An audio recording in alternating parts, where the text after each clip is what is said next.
A Polícia Federal prendeu hoje mais 3 pessoas que faziam parte de uma organização criminosa que aplicava golpes em aposentados e pensionistas do INSS. Foram cumpridos 3 mandados de prisão preventiva e 8 mandados de busca e apreensão. E foram expedidos pela 3ª Vara Criminal da Justiça Federal dessa capital, nas cidades de Belo Horizonte, Contagem e também Betim, tá?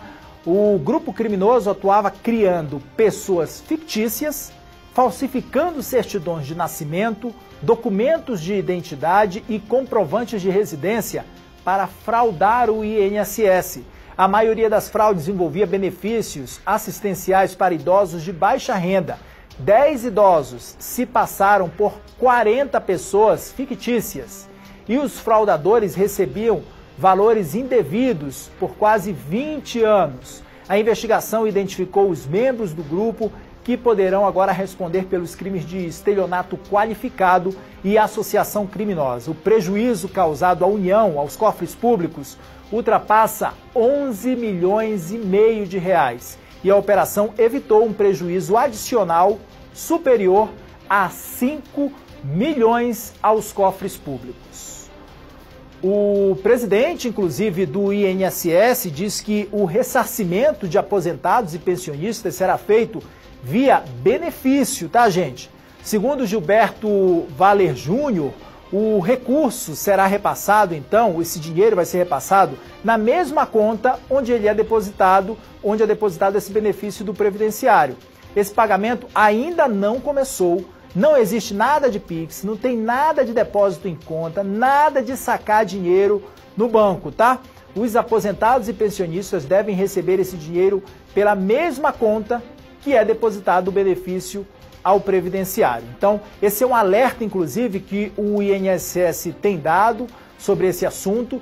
E agora a gente vai conversar ao vivo, inclusive, com o advogado, o Leandro Madureira Silva, especialista em direito previdenciário, para entender melhor, qual vai ser a dinâmica, quais serão os trâmites. Doutor Leandro, muito bom dia, muito obrigado. Boa tarde já, quase 12:30. Muito boa tarde, obrigado pela sua presença aqui no SBT. Queria muito que o senhor explicasse para a gente que esse golpe já começou a ser aplicado agora, de que as pessoas se passando por funcionários do INSS mandam mensagem, SMS para as pessoas dizendo, olha, você já pode sacar o seu dinheiro, faça um Pix, e aí você pega aqueles dados e isso acaba trazendo um problema muito grande, porque as pessoas acabam caindo em golpes, doutor? Importante a gente lembrar, até o momento o INSS ainda não disse quando nem como vai fazer nesse primeiro momento esse ressarcimento a essas pessoas, os aposentados que foram lesados de forma indevida pelas associações que faziam os descontos na folha de pagamento dos beneficiários, não é isso? Olá, Kenzo, boa tarde. É isso mesmo, Há uma perspectiva do governo federal apresentar a maneira como esses ressarcimentos acontecerão. Nós tivemos ali diversas entidades, diversas associações que cometeram esse tipo de fraude, esse tipo de corrupção em desfavor dos aposentados e pensionistas que tiveram ali mês a mês um desconto, um decote mensal de parte do valor das suas aposentadorias e pensões.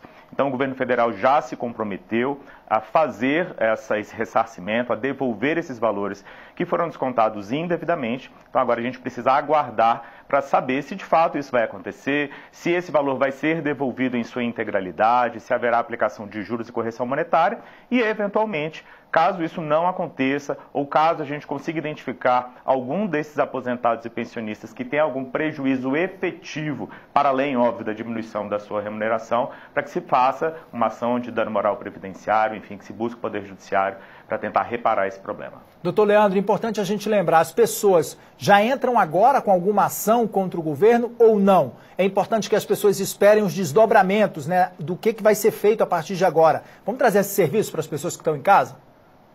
Perfeito, Kenzo. De fato, como já há uma perspectiva do governo federal apresentar um plano de ressarcimento desses valores, a recomendação inicial, pelo menos nesse momento imediato, é que aguarde esse plano, como esse ressarcimento vai acontecer, para que, num segundo momento, se avalie se permanece algum tipo de prejuízo, se a gente tem como evidenciar alguma outra perspectiva de dano moral, enfim. Questões relacionadas ao ressarcimento deverão ser tratadas de maneira lateral a partir do momento em que o governo federal apresentar esse plano de devolução dos valores. Que dano moral seria esse, doutor, para a gente esclarecer para o pessoal de casa? Por exemplo, aposentado e pensionista que teve um desconto ao longo de 1 ano na folha de pagamento dele. Ele vai ser ressarcido desse valor, a expectativa é essa, né? O governo e o INSS, o presidente do INSS já se posicionou, inclusive, dizendo que até o final dessa semana, ou até no máximo a semana que vem, deve divulgar um cronograma de como vai ser feito esse pagamento e a forma como esse pagamento vai acontecer às pessoas que foram lesadas. Porém, é importante que a gente lembre que depois desse processo, as pessoas podem entrar com um outro processo contra o governo, contra a União, por dano moral, é isso? Por exemplo, a pessoa não conseguiu pagar a conta de luz. Queria que o senhor desse um exemplo para que as pessoas conseguissem ver se elas conseguem ou não se identificar ou se enquadrar numa possível ação também contra o governo, doutor. Certo, Kenzo. Então, a gente consegue evidenciar a existência de um dano moral previdenciário quando, por exemplo, há um corte do benefício previdenciário. A pessoa tentou receber o auxílio-doença, o benefício por incapacidade temporária, o INSS cortou esse benefício e ela, mesmo tendo direito a esse benefício, teve ali o prejuízo financeiro, o prejuízo da manutenção da sua família, e aí, nessa perspectiva, a gente muitas vezes consegue evidenciar a existência de dano moral previdenciário. Nesse aspecto específico, em que há um cometimento de fraude, em que há um movimento de corrupção e esses aposentados e pensionistas são prejudicados, a gente também pode pleitear junto ao Poder Judiciário o reconhecimento do dano moral previdenciário, justamente porque aquela parcela que foi descontada indevidamente, muitas vezes é o dinheiro que falta para pagar a conta de água, a conta de luz, comprar o gás para a pessoa se alimentar, e aí a gente consegue demonstrar para o Poder Judiciário que esse tipo de prejuízo ele não é exclusivamente financeiro, que ele também afeta a honra dessa família, a honra dessa pessoa, e buscamos então a reparação desse tipo de prejuízo. Qual a orientação, doutor, que o senhor dá para as pessoas agora, nesse momento, né, para que elas não caiam em golpes como esse, porque os estelionatários já estão ligados, né? Impressionante como isso acontece com muita rapidez. Eles estão acompanhando todo o noticiário, sabem que o INSS vai precisar ressarcir, e aí se aproveitam disso, se passam então ali por funcionários do INSS para coletar dados, enviar links. É importante a gente dar essa orientação para as pessoas, não clicarem em nenhum link, né? Não tem devolução por Pix. Inclusive o presidente do INSS já falou sobre isso. Não vai ser devolvido por Pix, em depósito, em conta bancária, não. Vai ser devolvido na conta em que o beneficiário já recebe essa aposentadoria, não é isso, doutor?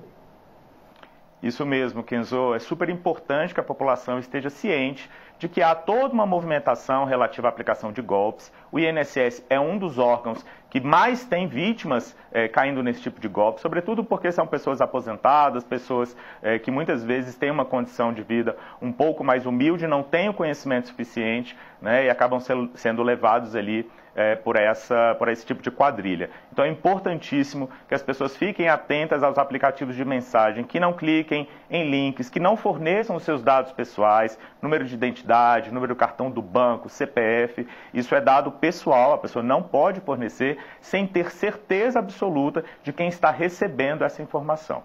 Então, a orientação é de que, sobretudo nos aplicativos de mensagem, mas também em ligações pelo celular, ligações na casa da pessoa, que ela fique sempre muito atenta para não passar nenhum tipo de informação que seja de sua propriedade e que também não clique em nenhum tipo de link ou que abra algum tipo de e-mail que seja suspeito. Isso é fundamental para que, de fato, essas pessoas não caiam em novos golpes. Obrigado, doutor Leandro Madureira, advogado, especialista em direito previdenciário, trazendo todos os detalhes para a gente aqui dos trâmites, dos próximos passos e o que as pessoas precisam estar em alerta para não cair em golpes de fraudes aí relacionados ao INSS. Obrigado, doutor Leandro, pela participação aqui ao vivo com a gente.